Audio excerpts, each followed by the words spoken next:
Vipassana meditation इतना powerful है कि वो इंसान को भी भगवान बना सकता है। इसका जीता जागता उदाहरण इस प्रकार है। भगवान गौतम बुद्ध राजा शुद्धोधन के पुत्र थे। इनके बचपन का नाम सिद्धार्थ था। शुरुआत की जिंदगी बड़ी ही शान शौकत के साथ गुजरी थी। इनकी पत्नी का नाम यशोधरा था। इनके बचपन में ही राजा को एक साधु ने बताया था कि हे राजन, ये या तो चक्रवर्ती सम्राट बनेंगे या सन्यासी बनेंगे। भला कौन सा पिता ये चाहेगा कि उसका पुत्र सन्यासी बने। इसलिए राजा ने उन्हें सभी सुख सुविधाएं दी और बाहर की दुनिया के दुख दर्द, मृत्यु और बीमारी और बूढ़े होने की सच्चाई से उन्हें दूर रखा, उन्हें अनजान रखा, जिससे उनको शान शौकत और आराम की ज़िंदगी जीने की लत लग जाए। लेकिन होनी को कौन टाल सकता है, चाहे वह राजा हो या भिखारी। होनी को भला कौन टाल सकता है। इसलिए रात को सोते समय राजकुमार को आवाज़ें सुनाई देने लगी कि इस दुनिया को तुम्हारी ज़रूरत है। हे राजकुमार, उठो और बाहर की दुनिया के लोगों की मदद करो। कई दिनों तक ऐसा सुनने के बाद उन्होंने अपने पिता से बाहर की दुनिया को देखने की अनुमति मांगी। राजा ने शहर में ऐलान कर दिया कि सभी अपने अपने घरों को बाहर से साफ सुथरा सजा कर रखें और कोई भी बूढ़ा या बीमार या मृतक व्यक्ति बाहर न दिखे। जब राजकुमार शहर घूमने बाहर निकले तो कुछ दूर चलने के बाद उन्होंने एक बूढ़े व्यक्ति को देखा जो बहुत बीमार व कमज़ोर था। यह देखकर राजकुमार ने अपने मित्र चन्ना से पूछा, जो उनको घुमाने के लिए शहर घुमाने के लिए ले जा रहे थे। चन्ना से पूछा कि व्हाट इज दिस। चन्ना ने कहा, राजकुमार, यह एक बूढ़ा व्यक्ति है। राजकुमार ने कहा, ये क्या होता है। इस पर चन्ना ने कहा, हे राजकुमार, एक दिन सभी को बूढ़ा होना है और बीमारी जो है एक चालाक सांप की तरह है जो कभी भी किसी व्यक्ति को भी लग सकती है। माना कि ये बीमार भी है। इस दुनिया में कोई भी इस बीमारी से बच नहीं सकता है। किसी न किसी को कुछ न कुछ बीमारी लग ही जाती है। थोड़ी दूर आगे बढ़ने के बाद राजकुमार ने एक मृतक व्यक्ति को देखा।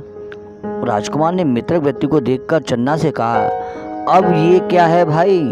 इस पर चन्ना ने कहा, मित्र राजकुमार, यह एक मृतक व्यक्ति है।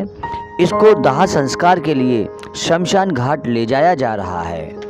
यह सुनकर राजकुमार बड़े अचंभे में पड़ गए और सोचने लगे, ये सब क्या हो रहा है। क्या ऐसा भी होता है इस जिंदगी में। राजकुमार ने कहा कि हे चन्ना, इनके पीछे आप रथ को लगा दीजिए। मैं देखना चाहता हूँ कि आगे क्या क्या होता है। शमशान में जाकर वह मृतक व्यक्ति जलकर राख हो गया।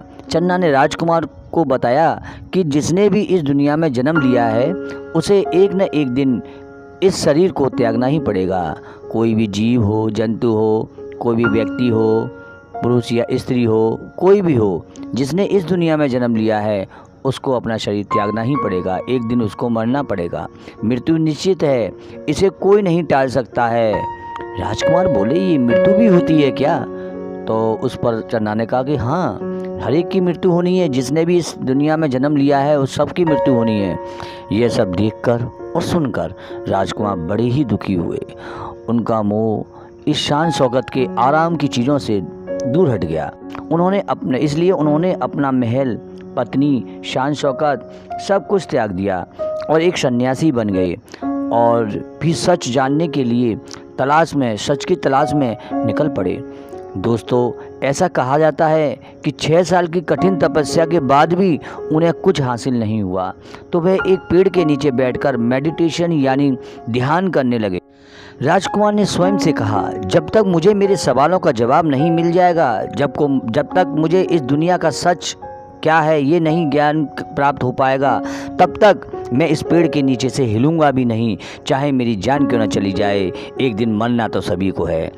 48 दिनों तक वे पेड़ के नीचे मेडिटेशन करते रहे और मेडिटेशन की अवस्था में बैठे रहे। 48 दिनों के बाद उन्हें ज्ञान की प्राप्ति हुई।